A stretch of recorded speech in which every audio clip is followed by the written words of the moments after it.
Captain America: Brave New World is Marvel's latest attempt to keep the MCU moving forward, with Anthony Mackie's Sam Wilson now fully taking up the shield.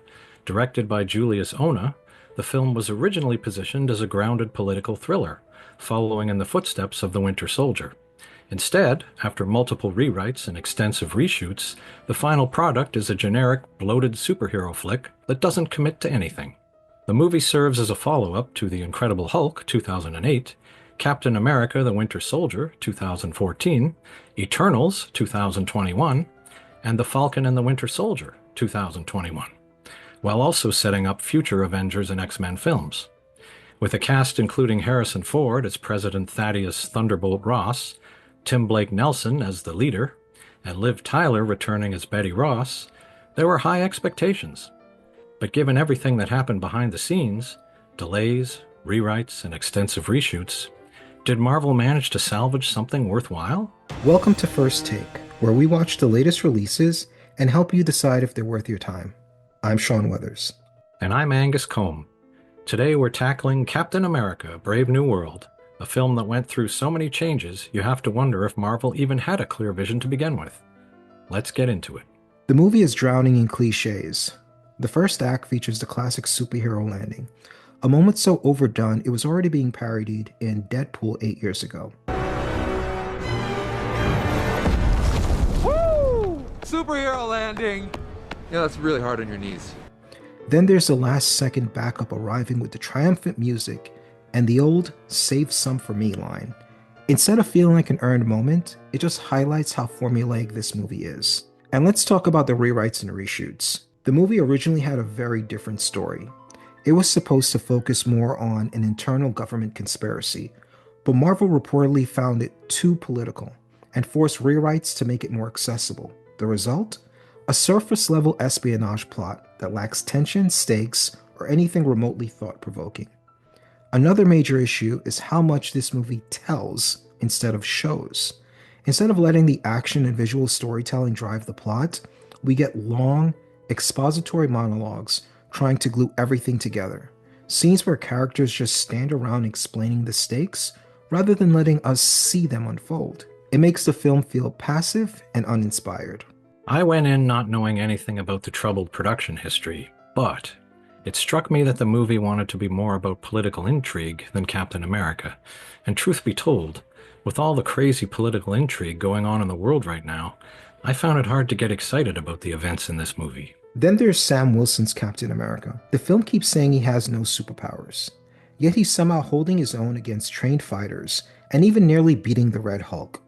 Either explain why he's able to pull this off, or don't put him in these situations.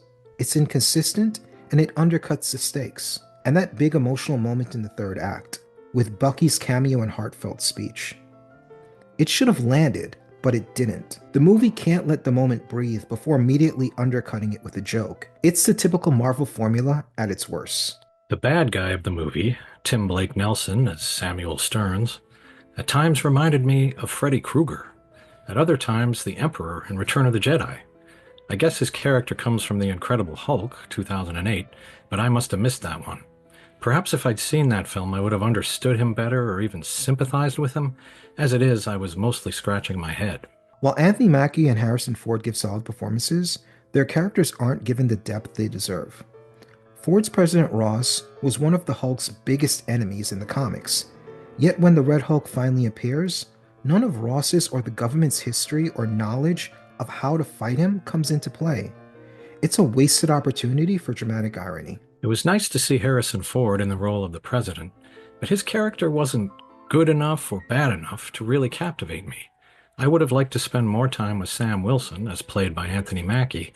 I thought he did a great job as Captain America, but he didn't have enough interesting things to do. I didn't see the TV miniseries, so maybe he has more interesting moments in there, but still, this movie feels kind of small for a big-budget Captain America film. And another wasted opportunity was Giancarlo Esposito as Sidewinder, a complete throwaway role. He's played this exact kind of character so many times that there's nothing fresh about it.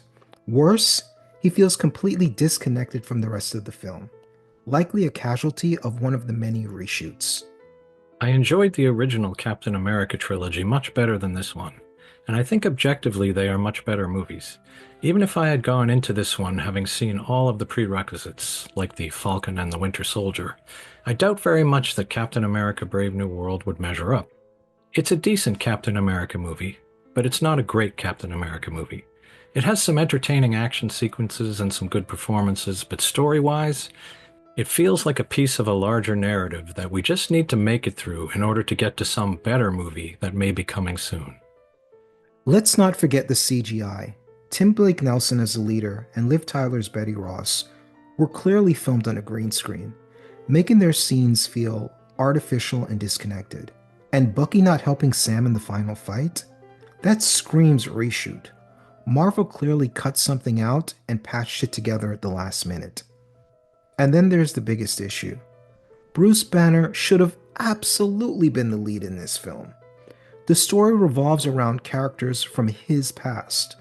Two of his main villains, his love interest, and even the government plot. Yet he's sidelined and not even mentioned, just to make room for a disconnected Captain America story that feels forced. Fans of the MCU will likely be anxious to check this movie out. And why not? I doubt that it will become anyone's favorite chapter of the saga, but it's a decent enough way to pass a couple of hours. If, on the other hand, you are not an MCU completist, you might not want to rush out and see it. We're pretty much on the same page. This movie is just okay. Anthony Mackie does what he can, but Brave New World is too routine, too bloated with reshoots, and too afraid to take any risks. If you're a hardcore Marvel fan, you might enjoy picking apart the Easter eggs, but for the rest of us, I'd say wait for streaming. What did you think of Captain America Brave New World? Did it live up to the Captain America name? Or was it just another forgettable entry in the MCU? Let us know in the comments. And if you enjoy these reviews, don't forget to like, subscribe, and hit the bell so you never miss an episode of First Take. See you next time.